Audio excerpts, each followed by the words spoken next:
Hi everyone, and welcome back to Blockchain Community Days. This is our third talk of the day, and in this session we're welcoming Stefan Besterman from EPAM Systems to tell us a bit about the challenging world of compliance in blockchain, including crypto, DeFi, and NFTs. Stefan has 30 plus years of experience in finance and banking, 15 years are hands-on industry experience and half in consulting. We'd just like to say, feel free to leave any questions for Stefan in the Q&A tab that you'll just see that to the right of your live stream. And we'll have plenty of time at the end to address those questions. So yeah, feel free to ask anything of Stefan, and don't be shy. Just a reminder, as an attendee of these sessions, you'll receive an NFT as a reward, and you'll hear about that a little bit later via your email. And with that, Stefan, it's over to you. Very good. Thank you, Daniel. Good morning, good afternoon, good evening, everybody. We'll spend a little time talking about some of the challenges that we're facing in the compliance space around digital. So we'll start moving. Come on. All right. So just very quickly, and don't worry, a lot of words on these pages. I'm not going to read the deck to you, right? So there was a big update on Friday, a big news dump from the US side based on Biden's March 9th directive. The teams are now starting to report in, right? So just wanted to call out a few items, right? Key recommendations: pursue investigations, enforcement, monitor consumers, emergent risks, and educate people. Moving ahead, what's the real meat of what we're talking about here? So what we're talking about is essentially some of these issues that the DOJ raised in their report. In particular, these three items that you see here: cryptocurrency facilitating criminal activity, digital assets for money laundering and other illicit activity, and crimes hammering the ecosystem. Okay. They also call out specifically DeFi and NFTs, seeing a lot of growth there. In general, the NFTs are being used pretty extensively at this point for money laundering, and DeFi is subject to hacks, right? So the key takeaway here is really what they're saying. To be successful, we really have to think in global terms. Digital, by definition, is A, high risk, and B, global. So that's what the space will be looking for in the coming years. We're growing up in a funny way, though, and we'll move ahead. So what's happening? Hey, these are great things, right? Digital is great. People like cryptos. It's pretty big now. DeFi, interesting. And all of these things are very good for the public in many different ways. But we have issues in the space, right? Because the way these things were built, they offer some degree of anonymity, right?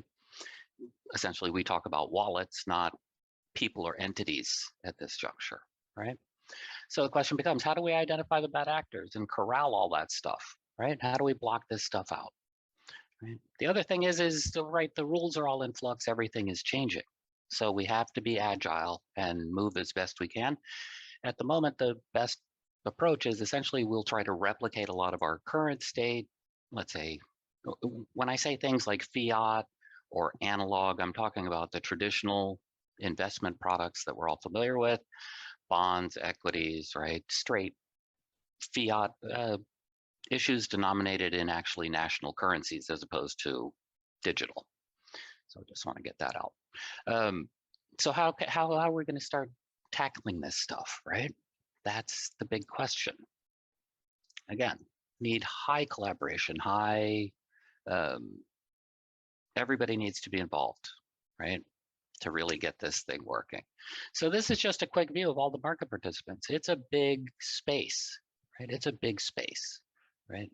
If you imagine on the left of this building, imagine, let's say, dollars or euros flowing in to the first pillar. But from that, at the very end of the story, let's say on the right side, we have dollars again. So essentially, this is essentially how the flows go, right? Dollars come in, let's say, or euros, et cetera. Then it's all digital until such time as somebody, let's say, takes out the money, right? That's one of the first issues I wanted to talk about. I call them the global on and off ramps, right? How do you get from your traditional currency that you're using in your country to digital? And then how do you get your cash out? So I'll call those on and off ramps. One of the issues that we're facing is that we don't have the space secure because most exchanges are doing some form of KYC at this point. It tends to be pretty light, actually. There are gaps in it. But more importantly, there are a lot of places where people can actually trade completely and honestly, right? So that's one of the things that's a big issue that we need to think about. How do we secure the space, right? How do we secure those on and off ramps? Right? Moving ahead, where are we right now? Back at the last peak, we hit about 3 trillion in value. Now we're about $1 trillion. We're off about 2/3 of that. Nature of crypto, right? Anybody who's been following it knows the volatility is off the charts. There's over 7,500 cryptos out there. Everybody talks about Bitcoin as if it's the one and only, but there are another 7,000 plus that need to be looked at as well, right? We've had some big thefts. We all read the news. A lot of actions going on in the space with regard to thefts and scams and that type of thing. About 33 billion of money has been laundered since 2017. I believe that's from Chainalysis. I have to add attribution to some of these slides. I apologize. NFTs, fantastic. We see hacks going there, stolen NFTs, etc. Again, DeFi is the hot space for, let's call it dirty money, right? Gray money, black money. A lot of manipulation going on in the markets themselves. If people watch the exchanges, you can actually see that play out, not on a daily basis, but when some of these big moves come, they can be analyzed, and there's actually manipulation going on underneath the cover there. It's hidden. It's hidden. It's not, for example, in traditional world, if somebody comes in, places big trades, we see it all. It very transparent in traditional markets, very opaque in the digital world, right? So we need to look at these things, right? Care must be taken to protect investors and consumers. That's a big issue, right? There are so many personal investors in the space already. A lot of them have lost money, so we need to be very careful with them. Okay, this is just a quick slide kind of showing how things are going. I'm not going to go through all of this stuff with you, but the idea is the same. In the early stages, it was really wild, wild west. I've been involved with certainly crypto for probably about 8 years now, maybe a little more than that. Back in the early days, it was true Wild West. There was no KYC, no nothing. Every exchange was essentially anonymous. You could just come in, fake account, limited rules, etc. Now we're starting to grow a little bit. Nationals have taken interest in these things, right? Regulators have taken interest in these things. They see the volatility, they see the risk, they see the, let's say, the illicit activity, they see the money laundering, right? So now this is getting concerning, right? So now rules are starting to come in place. What's happening is, will be, as with anything, it'll start out essentially jurisdiction by jurisdiction. US will go their own way, Europe, APAC, etc. Eventually we'll end up with a global harmonized state though. In the, I wouldn't put a timeline on it, but my best guess would be in the 5 to 7 year time frame. It'll essentially be a single regime as best as possible, right? There will always be jurisdictional differences because that's the nature of countries. But we need to get to a homogeneous state. Moving ahead. What do we have? Well, so right now what's coming, right? We're riding a bit of a bubble now. Because if we think of the institutional investors, institutional investment, that's the real money, right? As compared to private investors. So right now, most institutions are just, I call it dipping their toes in the water, right? These things are risky. They are risky. They are not very, very clearly understood yet by, let's say, larger audiences. There's also a lot of uncertainty, in particular around regulatory guidance and accounting, okay? So that's the holdup really, right? Because if you're putting money in, you want certainty in the space, right? You need the regulations in place. If you're putting money in, you need to have some confidence that you're going to be able to get your assets out when you want to, right? The other thing is how do you account for this stuff? Institutions, third-party processors, all of these people, everybody has to account for these things one way or another. So that's, in a way, let's say those are the two inhibitors to institutional investment in digital space. But now we're seeing forward motion on both fronts. FASB, in their survey last year, respondents far and away chose accounting guidance for digital as the #1 most interesting topic. So this is center of the plate for FASB now. So what's this all mean? This means we're going to see an inflow coming up, right? Everybody wants to make money. They all want to get in. They need the regulations and accounting to shape up a little better. When that happens, they're going to be ready to go right away. It's going to put a lot of pressure on the space, especially for the providers who have to service those folks, right? So what else do we need? Well, we need to try to get some kind of compliance solution in place, right?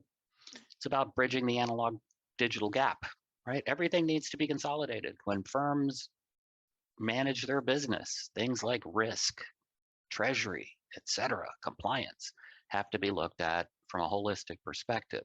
It would be difficult, exceptionally difficult, if not impossible, for firms to keep, let's say, in a way, two separate sets of systems and records. Then there would have to be, it's possible, there would have to be a consolidation layer on top, though, right? You need to look at these things consolidated basis. You see in the next bullet, I talk about KYW. That is, in a way, the digital equivalent of what we always called KYC, right? Know your client, know your customer. Who are they? Where are they? Where are they getting the money? All those types of things. In digital space, it's really about wallets, though. This is one of the other issues behind us that we have to look at, right? Because we're looking at wallets. We know entities as wallets, right? We don't know the real person and those types of things.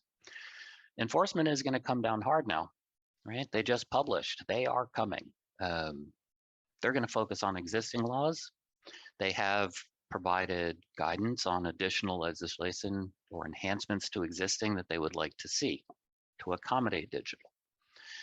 So regulators are coming, enforcers are coming. So what does that all mean? We need digital moves very quickly. 24/7 markets, global in nature.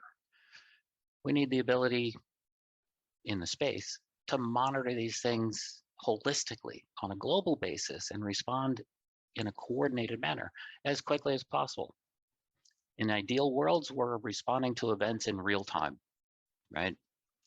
Something is detected as going on, eyeballs are on it, they recognize the problem, they work together to establish solutions or establish the plan of action, right? Lock those wallets, block those transactions, right? Enforcement says go on, trace and unmask those people, the entities behind those wallets, etc.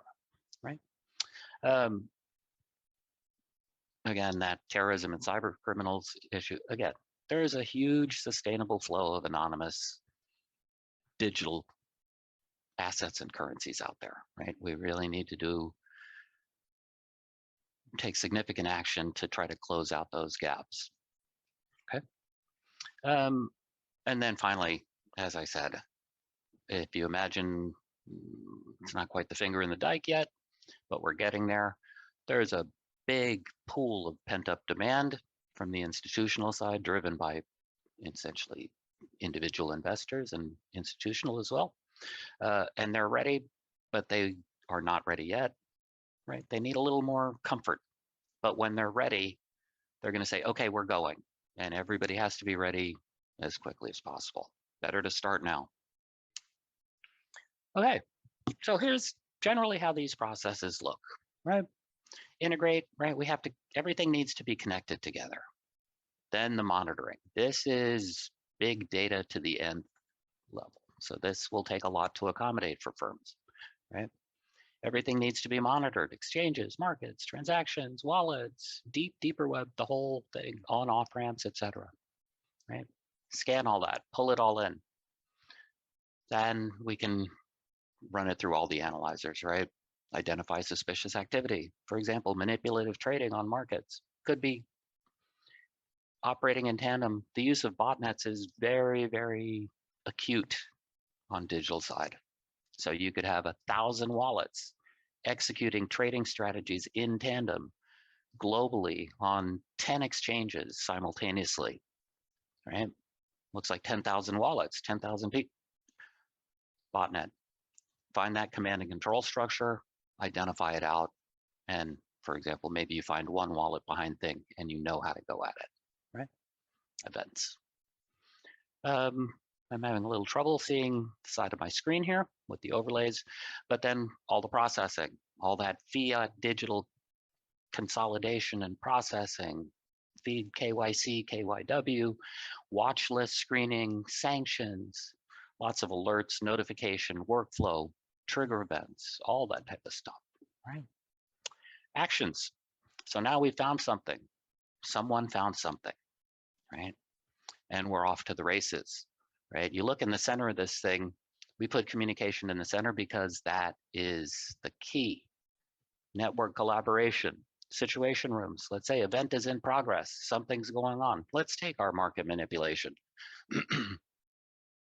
Let's say, for example, law enforcement, SEC are notified, event in progress, right? They get in, they open we're calling it a situation room, and they start bringing in the other actors in the space. Let's say it's happening on 3 exchanges, get representatives from the 3 exchanges in the room and start bringing in the right people into the room to solve and attack this situation in progress, right? Response orchestration, that's what that is, right? They can initiate a whole series of actions coming out of that. For example, all the wallet linking, tracing, geolocation, unmasking, right? Geolocation is fairly straightforward. This is something that almost every firm should be able to do because you can link wallets to IP addresses, right? IP addresses can be mapped to countries. So there you can in that manner, you can take care of at least your country level sanctions, right? Anything deeper than that, actually, let's say the real tracing and unmasking, that requires very special approvals, generally will be initiated only by law enforcement, right? Wallet and transaction blocking, that can be essentially banks would be able to block their wallets, right? That type of thing. That wouldn't necessarily be strictly law enforcement. Seizures, takedowns, takeovers, that's pure law enforcement, right? Actions, bunch of actions depending on the type of event. Reporting, everybody needs reporting, dashboards, reg, risk, treasury, case management, periodic reviews, right? Periodic reviews, SARS, case management, that carries over from our traditional compliance world. We need to bring them in, right? Periodic reviews, you'll do those on a consolidated basis. If you have a client, let's say a traditional client invested in traditional activities, now your firm is offering digital products and your clients are investing in digital products, your periodic reviews would need to accommodate both sides, the traditional activity as well as digital, right? Moving ahead. Some of the things we need to see in a solution, right? And I want to make a very important point here. If you recall back to that building, there are about, let's say, 10 to 12 unique actors in this space, right? Starting with governments, regulators, agencies, law enforcement, tax authorities, all of those types of folks. Then you have the actual marketplaces, multiple marketplaces, cryptos, DeFi, NFT, a bunch of those, right? You have broker dealers, you have banks, FIs, asset managers, etc., right? Custodians. Oops, I apologize. Third-party outsourcers, right? So the requirements are going to be very, very different depending on who you are, right? What role you're playing in the space. Your platform, your solution requirements will be different, right? You need to be careful in there because you don't want to pick up more than you need, because if you have it, you're on the hook for it. But you want to make sure that you always keep your regulators and auditors very happy, right? Keep the lights on. So what are we looking at here? Or what should people be thinking about? Well, definitely need that near and ideally real-time monitoring across everything. Again, I think at least the way I think about this is if you imagine a global platform with, it could be hundreds of variants, but it's essentially everybody is on the same system, right?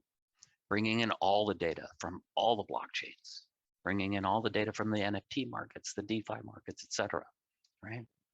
Making that available, right? We have to be near in real time, have to be, because crypto moves quickly, especially with certain events, in particular thefts, for example, right? It's all about timing. Should start looking at wallet link, the ability to link wallets together, right? Wallet, every wallet, let me just throw this out there. As with everything we do traditionally, risk-based approaches, there will be a regulator expectation that wallets are risk-ranked, right? High, medium, low, however we do it, right? 3, 2, 1, tying it into the periodic review process, right? So we'll be looking all about wallets. So the way you can build out your wallet network is by understanding, looking at the sender addresses and receiver addresses on the wallets for which you are responsible. You or your firm are responsible, right? Because you need to look at those. For example, if you're a client, turns out that they're sending money to some wallet, they may not know. Your client may not know, but they may be sending let's say, Ethereum from their wallet to a sanctioned country. Trouble, right? Senders. Counter to that is, where are they getting the inflows from? Receivers, right? Hey, we need to look at that. You see that receiver wallet address? Where does that tie to? What IP address is that linked with? Where's that controlling entity, right? Is it in a restricted country, right? We will be on the hook for that information, right? It'll be part of KYW. You'll need a lot of dashboarding, lots of UI. You need the ability to support your enterprise functions, right? Compliance, risk, treasury, right? They need to be supported because digital moves very quickly, right? And regulators and everybody else are concerned about risks to our financial stability, right? So enough about that.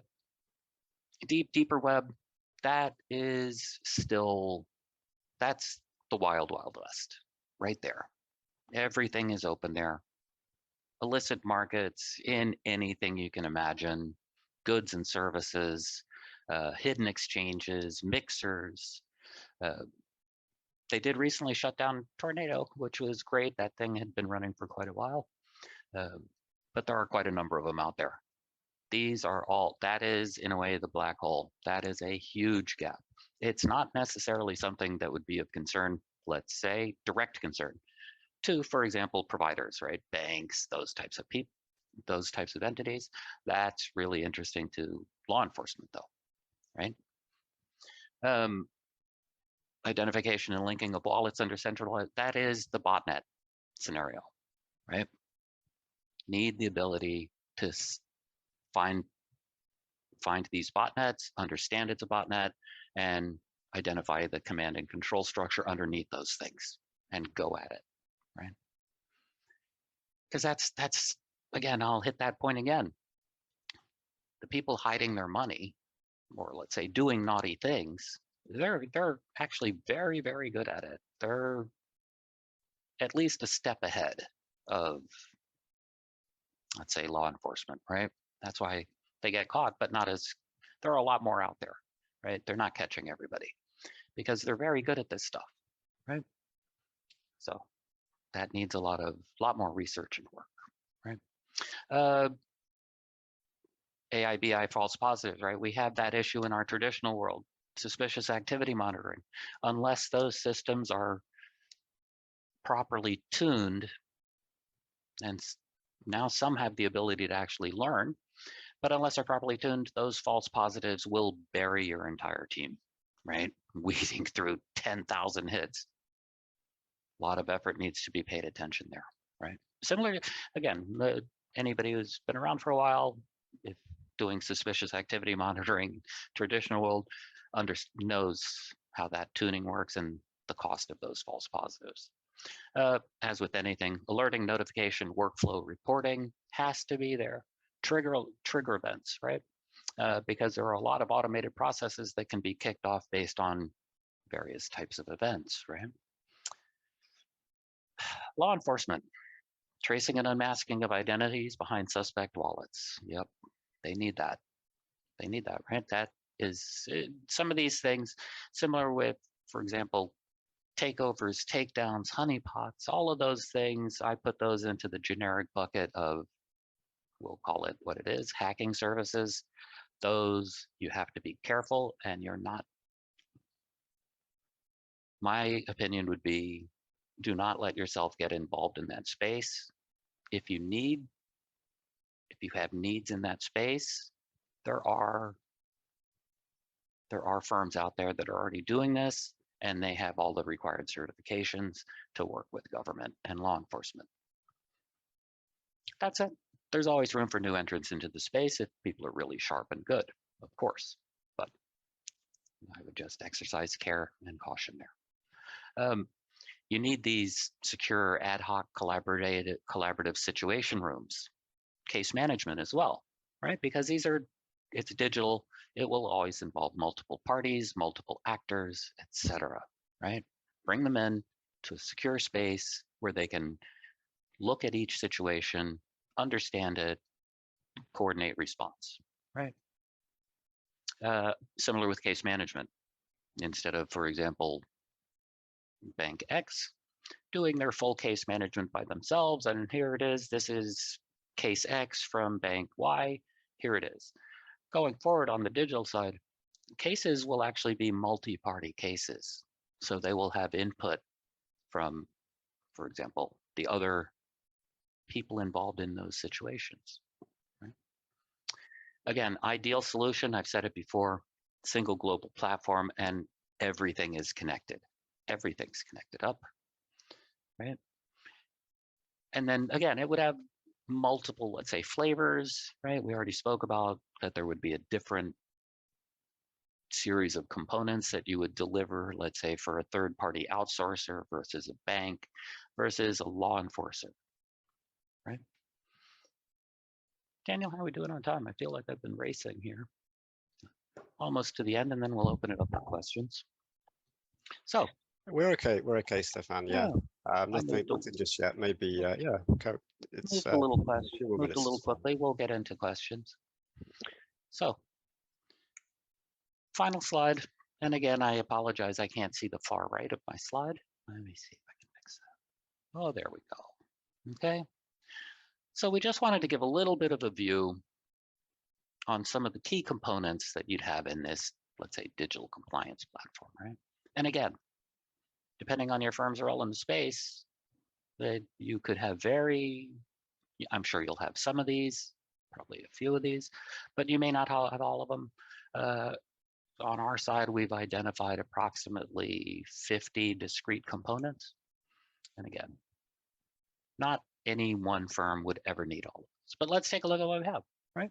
So we've broken these out into core and additional, right? A lot of analytics, monitoring, right? DeFi, NFT, all the other marketplaces as well, right?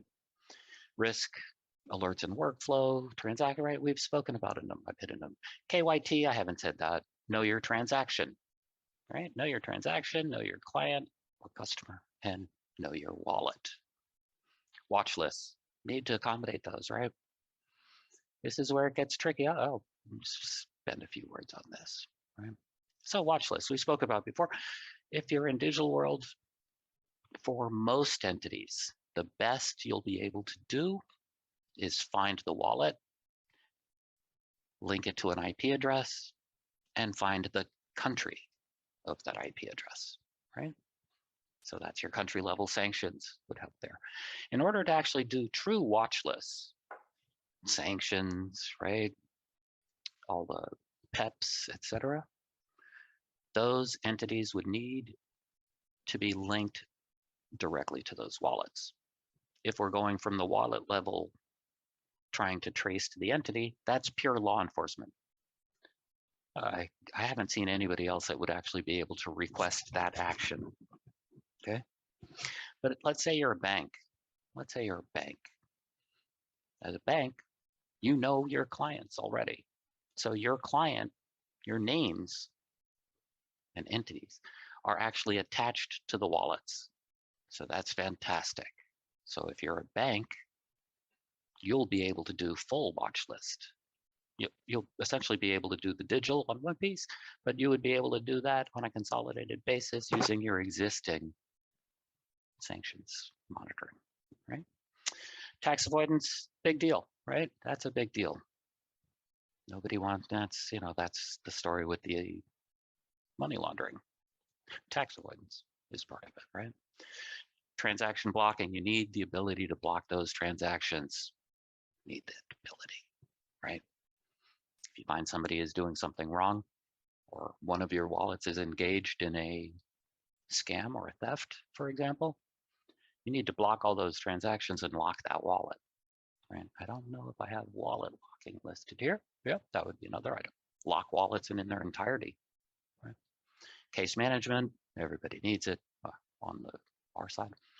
Liquidity, we spoke about that. Dashboard reporting, everybody knows what that is, right?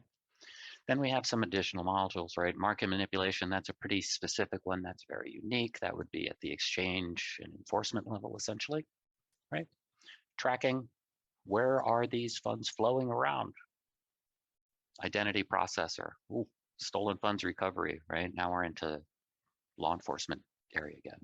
Legislation processor, I like this idea. This would assist with client onboarding, for example. You see down in the bottom right, I have client on and offboarding. I'll get to that in a second. But let's talk about client onboarding in digital world. Let's say, for example, you're a UK-based firm with a UK-based client, and you've been doing traditional business with them for a long time, decades, okay? But now they want to trade, let's say they want to trade Ethereum in the UK, okay? You need to approve them for that new product. In a way, you're going to onboard them for crypto trading now, right? And that's fine. You're in the UK, UK client, UK bank, and you know the UK laws. Fantastic. You know what's required. As soon as you have all the green check marks and signatures and approvals, your client is ready to trade. But now let's say they want to, for whatever reason, hopefully it would be a valid reason, otherwise you'd question it. But let's say there's a valid reason and they want to trade, let's say, NFTs in Tokyo, okay? So now you need a new product approval. In a way, you need to onboard them for trading in Tokyo, okay? How do you do that? How do you do that? Well, one way is you reach out to Tokyo regulators and say, hey, what are all the things you need from us to approve my UK client for trading in Tokyo, right? Doesn't happen very often that way these days, but it still does in the digital space. So that would be one method of doing it. However, there are treaties in place for quite a number of documents. They can be substituted, etc., right? Treaties. So maybe UK Form X is deemed to be acceptable for Tokyo Form 3, right? Legislation processor. It'll accommodate all of the rules in all of the regions and all the jurisdictions, identify all the direct hits and matches, right? Substitutions, has let's say a full forms library behind it. So now when you go to onboard your UK client for trading in Tokyo, if you have a legislation processor and forms library, they would be able to quickly go in and say, oh, these are the 10 docs Japan requires. including the ones that they accept from the UK. I have 8 covered. I just need 2 documents, not 10. Click here. Great. There are the 2 forms. I share them right out. I shoot them to the client, get the signatures back, done. Right? So that's how legislation processor can match, for example, with client onboarding.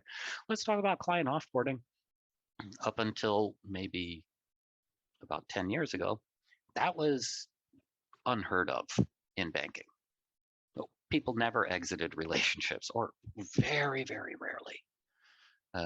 I'm not aware of any bank, let's say 15 years ago, that actually had an offboarding process, even maybe 10, right?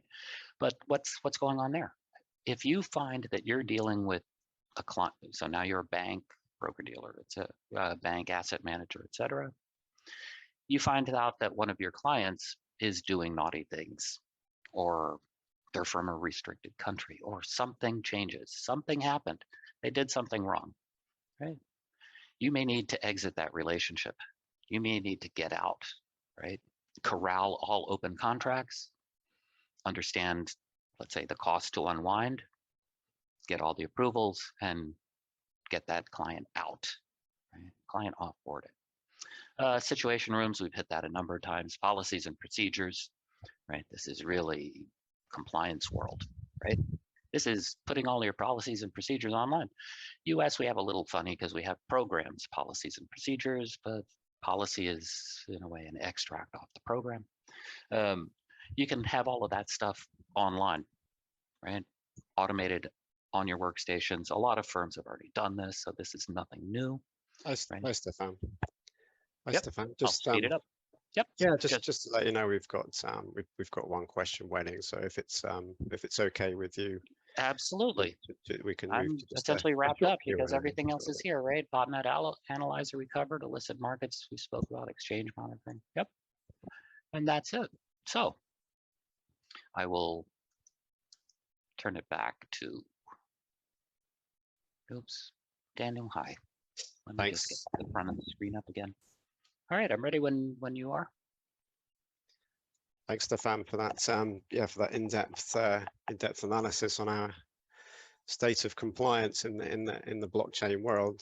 So we do have one question from Michael, and his question is: how, in your opinion, is ISO 2022 going to impact the industry?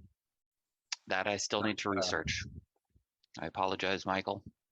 I have to dig in. I'm not the only person on the team, but we're working on it. We're trying to move very quickly on this, so I apologize. Yeah, it's something. If we have an answer for Michael later in the conference, we could ping him the answer to that, Stefan. Let me just note it down. Sure. Yeah. Let me just maybe just chime in with one from me. So it's I guess in terms of the legal aspects for blockchain, it seems to me like the law in various countries is struggling to keep up with the blockchain world, with NFTs, with crypto. And I was just wondering, do you see that we sort of got to rewrite the law books on all of this stuff? So, you know, do we need to start from scratch with this, or do we elaborate on some of the laws that we've got already, or do you think that, you know, this technology is just moving so rapidly that we've really got to kind of come up with a new framework to govern this space? Just interested on your thoughts around that. Sure. So I'll take that in a couple little pieces. So the first push right now, it's actually two pieces. It'll be a mix of enhancements to existing regulation. That is really the big push right now. Along with, there are some net new. Obviously, there will be a lot of new regulations which do spin out around the world. In the longer term, though, what will end up happening, or the way I see it anyway, is each country will, in a way, kind of do their own thing, right, for a while. Each country will go, in a way, go their own way for a while. What we will see is the rise of the supranationals, right? Because over the course of time, really, this has to be a globally harmonized regulatory regime. right? In the end state, it needs to get there. So that would definitely mean at some point, let's say 5 to 7 years from now, that there would be, let's say, a global rewrite, right? Where everything would be uplifted. But for now, it's, as you say, they're trying to catch up. Best course of action, refine and enhance existing legislation to cover the gaps as quickly as possible, create the new legislation, going to the frameworks, though, branching off the framework. US published one. I believe there's one in APAC. Europe has posed. So now the frameworks are coming, right? They're starting to take shape, right? But what do we do today? That to me is the big question. What do we do today in the absence of clear guidance? Even though Friday we got a little bit more, but it's still vague, very vague. The best guidance, the best approach in our view is whatever we have from, let's say, traditional regulatory compliance, let's lift and shift all of that as quickly as possible, right? Sure. Essentially not build from scratch. As a starting point, let's take what we've learned over the past at least 5 decades or so with the body of work that we've done already in the traditional space, right? Regulatory compliance is very well fleshed out in our, right, we're a regulated industry. So that's very solid in the traditional space, the fiat space. Yeah. We're moving all that over. Firms are essentially leveraging those existing processes and trying to uplift them to the point that they can apply to digital.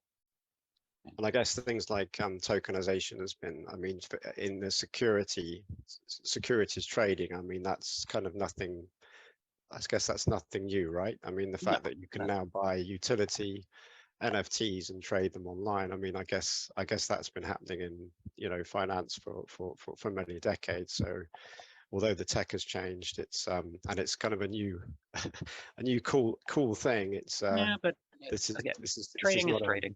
You're right. A lot of that stuff. Trading yeah. is trading. Yeah, just wanted to ask about the sort of AML KFC side of things. So do you think that's still the sort of biggest concern amongst regulators, the fact that that there is this anonymity or pseudo anonymity with accounts, and you cannot actually tie blockchain accounts to a specific individual or a company. You mentioned, I think, Tornado Cash in the talk there, which is like a sort of a mix of blockchain, isn't it? And I think the authorities went after that hard, from my understanding of it, just purely because it was being used for illicit purposes, and you don't know who's connected to those addresses. So do you think that is sort of KYC and AML, is that the sort of biggest concern amongst regulators? It's not going away. It's not going away. No, well, they have 3, right? One is all the illegal stuff that's going on, all the money laundering. That's tax authorities are super interested in that, right? So that's a big issue. It's what that money is being used for is most interesting, right? Financing terror activity, drugs, all those types of things, right? Extortion scams, all kinds of things, right? So AML is, again, not going away. KYC is not going away. Again, now we're going to move to KYW, right? But none of this is going away. It's priorities, right? Protect the system.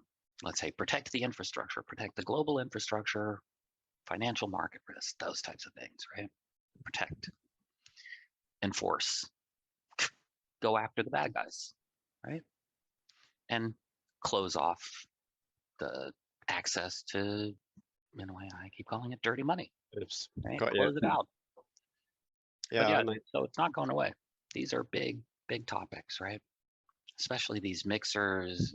The ones that bother me the most are the anonymous peer-to-peer crypto exchanges, the market exchanges that don't require KYC. There aren't many left that are listed, let's say. Again, it's these on-off ramps that bother me, and it's the anonymity or the opacity of the space, right? Because who's to say we don't have, I don't know, a PEP or some restricted entity doing all kinds of things out there, right? Or even maybe I have a client. If I'm a bank, maybe I have a client that's out there without my knowledge. Maybe they're running a botnet and manipulating markets, right? And NFT, a lot of wash trading going on in NFT space, right? And I guess the yeah, like you mentioned, the on-off ramping. I guess that's something that they can do something about if there's a specific website that's used for onboarding. Slow going. Slow going. I mean, those on-off ramp, securing the on-off ramps is not quite as easy as it sounds, right? It's not quite as easy. A lot of these are operating on the deeper web, which basically provides a layer of anonymity on top of the pseudo anonymity, right? It gets complex in there, right? That's why some of these mixers and markets that get shut down actually ran for years before they could get in and take care of it, right? Difficult, but that'll improve over time. Firms, as a sector, will get smarter, right? A lot of challenges ahead. Yeah, Stefan, thanks very much for this talk today. Pleasure. Thank you all for attending. In depth into the into the world of into the big, wide, and complex world of law enforcement and compliance among blockchain. Stefan, I'd like to thank you again for your time. Thank you, today. Daniel. Thanks everyone for watching, and tune in to the next talk starting in about 10 minutes time from now. Thank you, everybody. Enjoy your sessions.